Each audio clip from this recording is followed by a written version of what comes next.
बताया कि बच्चा शिव बाप का जो मनुष्य सृष्टि का बाप है, जगत पिता, शंकर कहो, आदम कहो, अर्जुन कहो, वो अपने को पहचानता है कि मेरा इस सृष्टि रूपी रंगमंच पर सन 76 में पार्ट डिक्लेयर होने वाला है। पहले से पता लगता है कि नहीं है?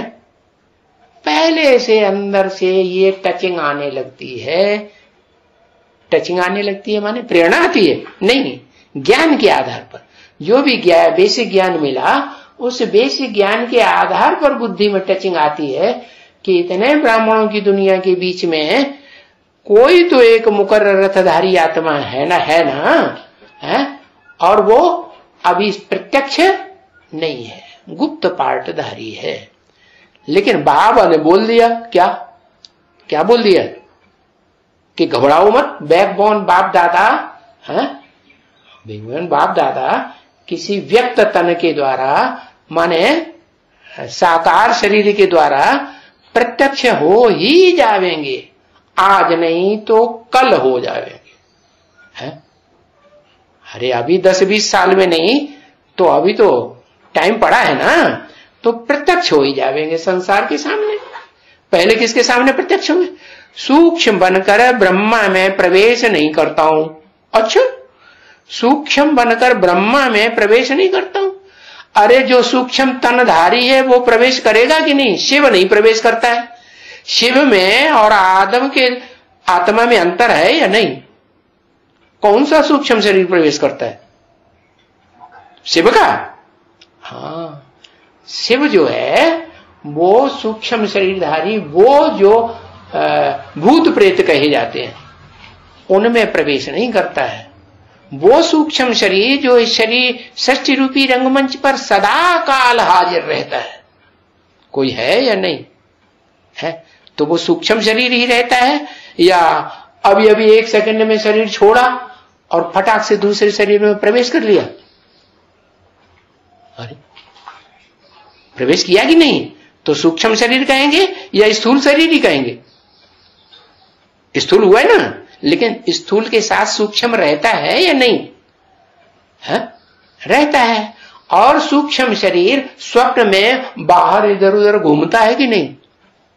हाँ, तो ऐसे ही वो सूक्ष्म शरीर जब मनन चिंतन मंथन की स्टेज में होता है, बेसिक ज्ञान का मनन चिंतन मंथन चलता है कि नहीं, तो जो सूक्ष्म शरीर के द्वारा उस सूक्ष्म शरीर को लेकर के शिव बाप जो कभी भी सूक्ष्म रहता ही नहीं सृष्टि रूपी रंगमंच पर, साकार है या नहीं है?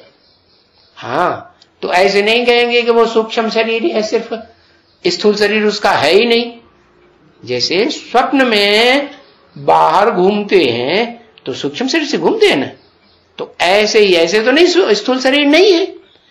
तो बाप तो स्थूल शरीर भी लेते हैं, उसमें सूक्ष्म शरीर है ही है। लेकिन जब ब्रह्मा में प्रवेश करते हैं तो किसके द्वारा प्रवेश किया? हाँ, उस प्रवृत्ति को साथ लेकर के आते हैं। प्रवृत्ति को छोड़ते हैं? हाँ, प्रवृत्ति को छोड़ना बताया नहीं, साथ रहेंगे, साथ जिएंगे, साथ चलेंगे है? साथ ऐसे नहीं बोला, साथ साथ निभाएंगे। तो पहले किसके साथ साथ निभाएंगे? पहला नंबर कौन सी आत्मा?